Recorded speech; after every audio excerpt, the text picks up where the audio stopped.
आपने भगवान विष्णु के दशावतार के बारे में तो बहुत सुना होगा, लेकिन क्या आप जानते हैं कि भगवान शिव ने भी 19 अवतार लिए थे? यह एक ऐसा रहस्य है जिसे बहुत कम लोग जानते हैं। आखिर ऐसी कौन सी वजह थी कि भगवान शिव को अलग-अलग अवतार लेने पड़े? इन अवतारों के पीछे छिपे उद्देश्य क्या थे? शिव महापुराण के अनुसार भगवान शिव के 2 अवतार आज भी कलयुग में जीवित हैं, और इसके पीछे एक गहरा रहस्य यह है कि इसका संबंध भगवान विष्णु के 10वें अवतार भगवान कल्कि से जुड़ा हुआ है। इतना ही नहीं, भगवान शिव के एक अवतार ने शनिदेव को ऐसा श्राप दिया कि वे जन्म से लेकर 16 वर्ष की आयु तक किसी को भी कष्ट नहीं दे सकते। भगवान शिव का एक ऐसा अवतार भी था जिसमें उन्हें 8 पैरों वाले एक भयानक जंतु के रूप में प्रकट होना पड़ा। यह तार इतना अद्भुत था कि उसका शरीर आधा सिंह, आधा मनुष्य और आधा श्रभ पक्षी का था। लेकिन आखिर ऐसी क्या वजह थी कि भगवान शिव को इस रूप में अवतार लेना पड़ा? इन सभी सवालों के जवाब और भगवान शिव के 19 रहस्यमय अवतारों की अद्भुत गाथा आज की इस वीडियो में विस्तार से जानेंगे। तो जुड़े रहिए हमारे साथ, क्योंकि यह कथा है महादेव के 19 अद्भुत और रहस्यमय अवतारों की। शिव पुराण में भगवान शिव को देवों के देव अर्थात महादेव कहा गया है। वे न केवल सृष्टि के संहारक हैं, बल्कि सृजनकर्ता भी हैं। संहारक का अर्थ केवल सृष्टि के अंत से नहीं, बल्कि पुनर्सृजन की प्रक्रिया से भी है। जब जब धरती पर पाप हावी होता है, जब जब मनुष्यता का अंत होने लगता है, तब सृष्टि को नवजीवन की आवश्यकता होती है। ऐसे में भगवान शिव कभी पूर्ण अवतार, कभी अंशा अवतार, तो कभी रुद्र अवतार के रूप में प्रकट होकर संहार और सृजन का कार्य करते हैं। दोस्तों, आगे बढ़ने से पहले वीडियो को लाइक जरूर कर दीजिए और कमेंट में हर हर महादेव लिखकर अपनी भक्ति प्रकट करें। अगर आप हमारे चैनल शिव भक्ति ज्ञान पर नए हैं तो सब्सक्राइब कर लीजिए, ताकि आपको हमारी हर नई वीडियो की सूचना सबसे पहले मिले। तो चलिए शुरू करते हैं। भगवान शिव का प्रथम अवतार है वीरभद्र अवतार, जिन्हें शिव का एक प्रचंड और अजय गण माना जाता है। उनका जन्म स्वयं महादेव की जटा से हुआ था। ये कथा शुरू होती है प्रजापति दक्ष के महायज्ञ के आयोजन से। दक्ष ब्रह्मा जी के मानस पुत्र थे। उन्होंने अपने विशाल यज्ञ में सभी देवताओं और यश को आमंत्रित किया, लेकिन भगवान शिव और माता सती को आमंत्रण तक नहीं दिया। माता सती अपने पति महादेव की इच्छा के विरुद्ध पिता के यज्ञ में पहुंची, लेकिन वहां उन्होंने देखा कि ना तो उनके पति का सम्मान हुआ, ना ही उनका यज्ञ में कोई भाग। उल्टा उनके पिता दक्ष ने उन्हें अपमानित किया और शिव का तिरस्कार किया। इस अपमान से आहत होकर माता सती ने वहीं यज्ञ की अग्नि में आत्मदाह कर लिया। जैसे ही भगवान शिव को यह दुखद समाचार मिला, वे प्रचंड क्रोध से भर उठे। उन्होंने अपनी जटा से एक महाविनाशक योद्धा को उत्पन्न किया, जिसका नाम था वीरभद्र। जैसे ही वीरभद्र उत्पन्न हुए, उन्होंने अपनी प्रचंड से यज्ञ स्थल को हाहाकार से भर दिया। उन्होंने दक्ष की सेना को परास्त किया, उनके सलाहकारों को दंड दिया और अंततः दक्ष का सिर धड़ से अलग कर दिया। इस घटना का वर्णन स्कंद पुराण, शिव पुराण और देवी भागवत में मिलता है। बाद में ब्रह्मा और विष्णु जी कैलाश पर्वत पहुंचे और भगवान शिव से विनती की कि वे अपने क्रोध को शांत करें और दक्ष को जीवन दान दें। कई प्रार्थनाओं के बाद भगवान शिव ने दक्ष के धड़ से एक बकरे का सिर जोड़कर उसे पुनर्जीवित कर दिया, और इस तरह यज्ञ पूरा हुआ। वीरभद्र, जो शिव जी के सबसे शक्तिशाली गणों में से एक माने जाते हैं, आज भी दक्षिण भारत में भगवान शिव की तरह पूजे जाते हैं। आंध्र प्रदेश के लेपाक्षी गांव में स्थित वीरभद्र मंदिर इस अवतार की गाथा का साक्षी है, जहां देश भर से श्रद्धालु दर्शन के लिए आते हैं। अब जानते हैं दूसरा अवतार, जिसे पिप्पलाद कहा जाता है। प्राचीन काल की एक अद्भुत कथा के अनुसार, जब त्रिलोक पर वृत्तासुर का आतंक बढ़ता जा रहा था, तब देवताओं ने महर्षि दधीच से उनके हड्डियों के दान की याचना की, क्योंकि दधीच की हड्डियां भगवान शिव के तेज से युक्त और अत्यंत शक्तिशाली थीं। उन्होंने धर्म की रक्षा के लिए सहर्ष अपने प्राण त्याग दिए और उनकी हड्डियों से इंद्रदेव ने वज्र का निर्माण किया, जिससे वृत्तासुर का वध संभव हुआ। लेकिन जब महर्षि दधीच की पत्नी सुवर्चला लौटी, तो उन्हें झांत हुआ कि उनके पति की हड्डियों का उपयोग देवता के अस्त्र बनाने में किया गया है। यह सुनकर वह सती होने को तैयार हो गई। तभी आकाशवाणी हुई, हे सुवर्चला, तुम्हारे गर्भ में महर्षि दधीच के ब्रह्म तेज से स्वयं भगवान शिव का एक अवतार जन्म लेने वाला है, अतः इसकी रक्षा करना अत्यंत आवश्यक है। कुछ समय पश्चात पीपल के वृक्ष के नीचे एक दिव्य बालक का जन्म हुआ, जिसे स्वयं ब्रह्मा जी ने पिप्पलाद नाम दिया। देवताओं ने उन्हें आशीर्वाद देकर उनके सभी संस्कार पूरे किए। लेकिन जैसे जैसे पिप्पलाद बड़े हुए, उनके मन में एक प्रश्न उमड़ने लगा। आखिर ऐसा क्या कारण था कि मेरे पिता दधीच जन्म से पहले ही मुझे छोड़कर चले गए और मेरी माता भी जन्म के तुरंत बाद ही सती हो गई? क्यों मुझे बचपन में ही अनाथ होकर कष्ट सहने पड़े?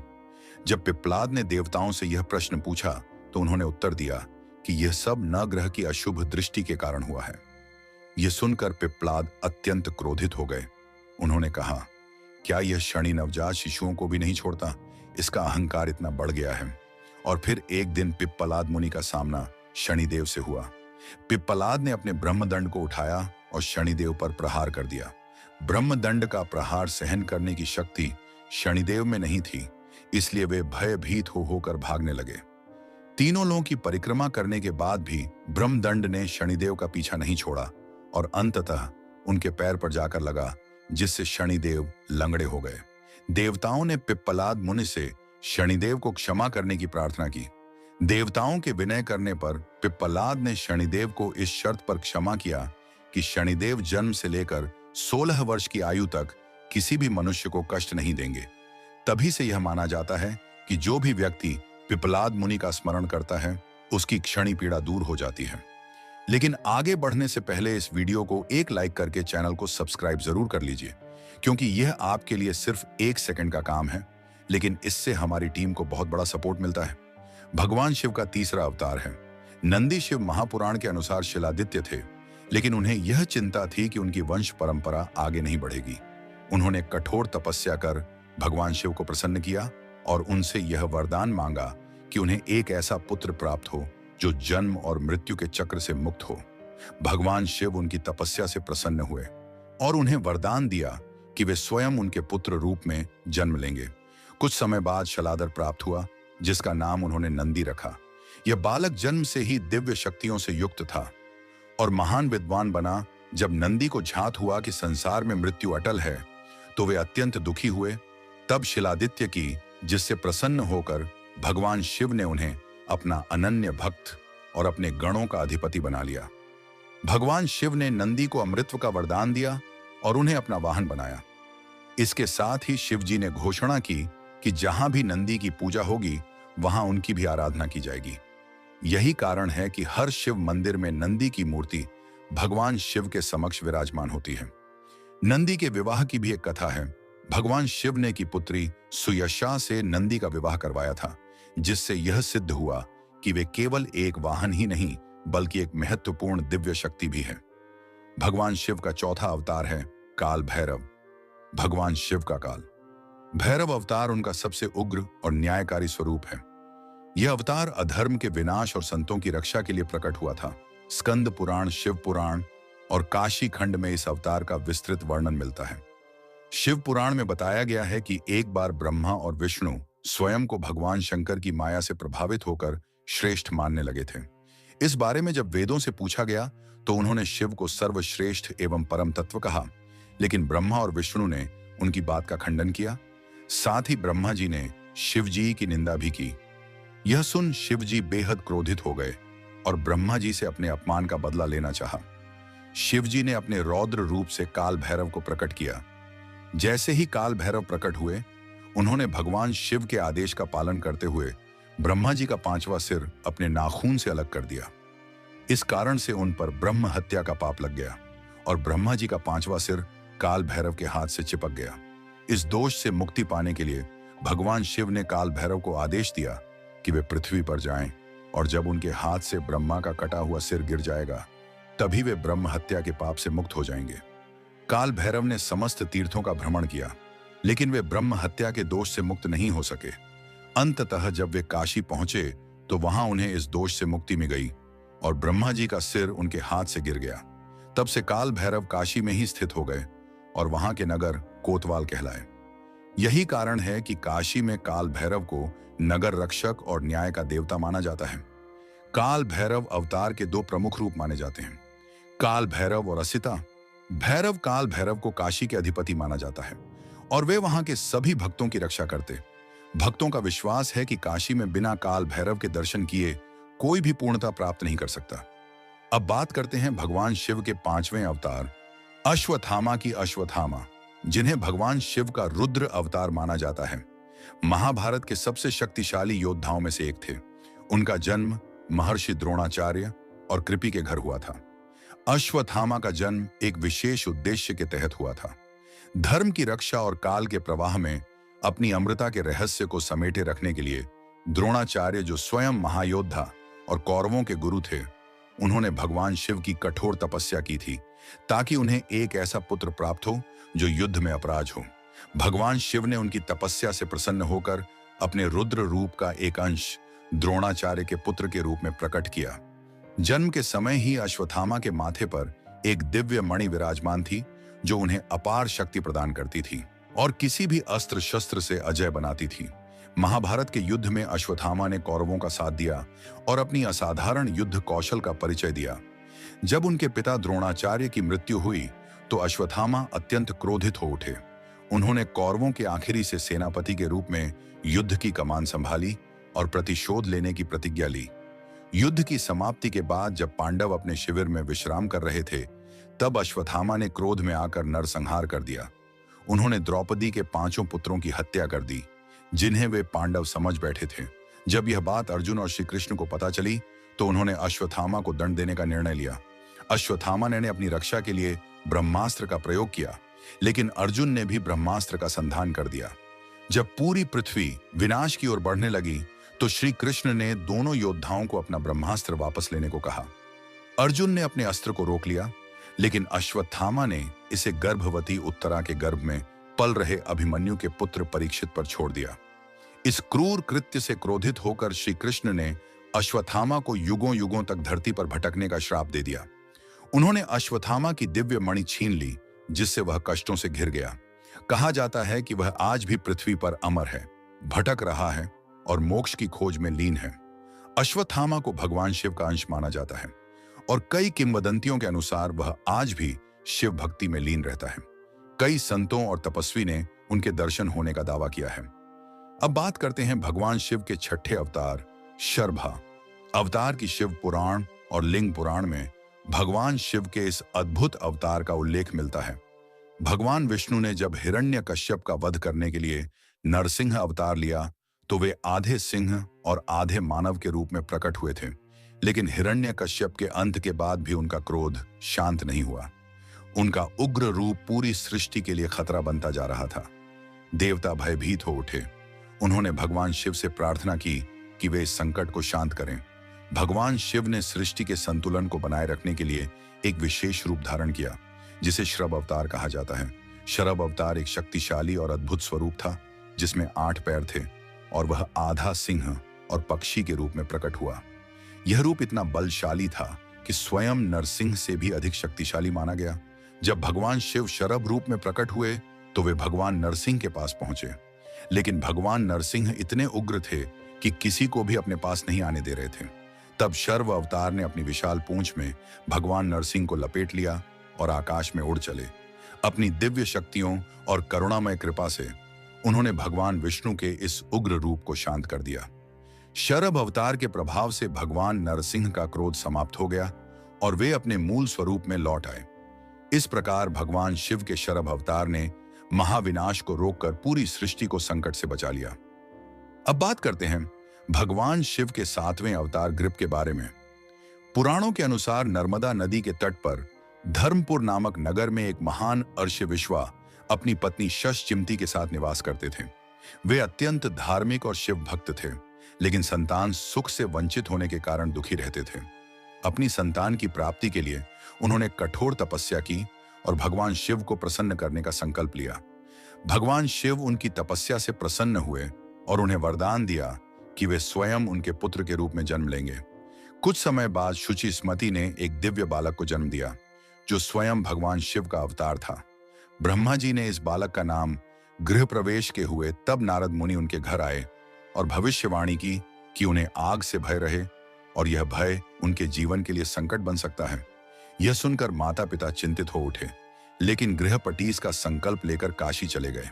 काशी में उन्होंने एक पवित्र स्थान पर शिवलिंग की स्थापना कर कठोर तपस्या शुरू की। जब उनकी तपस्या की शक्ति से पूरा ब्रह्मांड प्रभावित होने लगा, तब इंद्रदेव वहां पहुंचे और को कहा, लेकिन गृह प्रवेश शिव ने गृह प्रवेश दिया कि मोक्ष प्राप्ति के लिए संन्यास आवश्यक नहीं है, बल्कि गृहस्थ जीवन में रहकर भी आध्यात्मिक उन्नति संभव है। अब बात करते हैं भगवान शिव के 8वें अवतार चिरंजीवी हनुमान जी के बारे में।